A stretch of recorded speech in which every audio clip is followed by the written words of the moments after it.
Նույնիսկ եթե անորոշություն կա Թուրքիայի համար, ինքը ինչ է անում։ Ժեստ է անում Ամերիկային։ Անմիջապես Եվրոպային ասում է, Ամերիկայից հույսներդ կտրեք, ՆԱՏՕ-ով եթե չզբաղվի,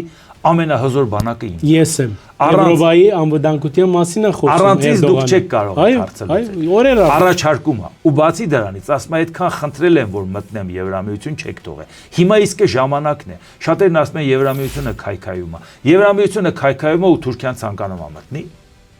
Այսինքն ինքը դա առաջարկում է Եվրոպային։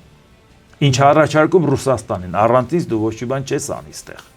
Տեսնում ես ինչա կատարում։ Ասում է ես այստեղ ներկա եմ։ Ահա, այսինքն ինչ է ստացվում։ Քանի որ ինքը գլուխ չի հանում, բայց նույն հաջողությամբ Եվրոպա-Ամերիկա, տեսեք ինչ ժեստեր անում արաբական աշխարհին, տեսեք ինչ ժեստեր անում թուրքական աշխարհին, Սիրիայի։ Կանգնում է առճակատման է գնում Տրամպի դեմ, այն Տրամպի, որի հետ ցանկանում է համագործակցել։ Ասում է, բանը Գազայում դու պաղեստինցիներին չպետք է դատարկես։